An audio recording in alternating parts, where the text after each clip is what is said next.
Donja Jasenica i moj grad u njoj, danas, juče, sutra.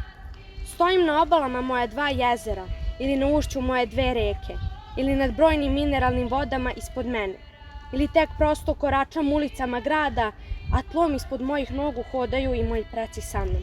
Evo već 7 milenijuma, 7000 dugih godina. Kažu naši stari, dete je mlado, ali je krv stara. Pa tako valjda i ja. Medvednjak ili Nekudim, Asprije Klesja ili Bela crkva, Hasan Pašina Palanka, Bink, Jeni, Velika i ovo moja Smederevska. Zabeležena pred 1000 leta tamo negde na Sinaju, u povelji carskoj. Episkopija beše. I sad se beli na vodama. Da pređemo evo taj put na naš način, u susret novim milenijumima.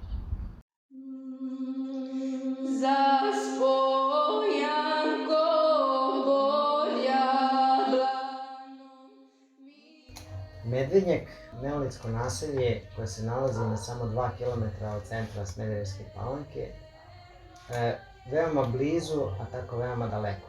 A koji su narodi tada živeli? Tada nije bilo narod u današnjem smislu reči, nego to je indoevropska grupa naroda. I koje je trajalo to nalazište? To nalazište je trajalo otprilike od 4500 godina pre naše ere do 3500 godina pre naše ere. Današnja Smederevska Palanka je jedno od onih mesta koje može da se pohvali istorijom dugog trajanja. Znači, bukvalno, gledajući u prošlost, tu su prolazili 1000 godina, znači milenijumi. A da li se možda zna koji su sve narodi tu živjeli? Koji porekla? Veoma je interesantno pitanje. Znači, srednjevekovni neki etniciteti nemaju baš mnogo veze sa današnjim. Dakle, Nekudim je, da kažemo, srpski, srednjovekovni, možemo slobodno reći, bio utvrđeni grad koji se nalazio na prostoru današnje opštine Smederevska Palanka.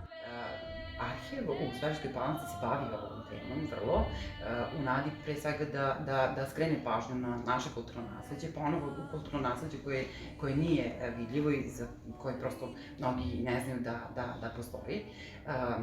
I tom prilikom smo, pozivajući se na neke izvore, dakle govorili o Nekudimu, a po izvorima koji su nam dostupni, Nekudim se prvi put pominje u 14. veku. I boravi rečeni despot Rasije u toj rečenoj varoši, stoga što se ona nalazi u vrlo lepim šumaricama i rekama, pogodnim za svaki lov na divljač i za lov sa sokolima. I zatekli smo u polju rečenog gospodara koji je pošao da lovi sa sokolima na reci, a sa njima su bile njegova 3 sina i oko 50 konjanika. Ugarski kralj Žigmund osnovao je u decembru 1408. godine viteški red zmaja, kojim je nastojao da okupi svoje pristalice. Simbol reda bio je zmaj, po kome je i nosio naziv. Despot Stefan svetog lika, Koporinu svetom osta, i Srbija njemu dika, najsvetija tada posta. Ovi teže najsvetiji, molitvom za spas. Znači, u 16. veku Carigradski drum menja svoju trasu. Znači, kao što znamo, srpska srednjevekovna država konačno prestaje da postoji sa padom Smedereva. To je 1459. godine i nakon pada Smedereva Osmanlije naravno kreću na Beograd. Mora se kaže da je Palanka bila jedna relativno mala varoš u tom periodu sa nekih 4-5 hiljada stanovnika. Međutim, i pored toga, Palanka je bila jedno značajno trgovačko i zanatsko sedište u ovom delu Srbije.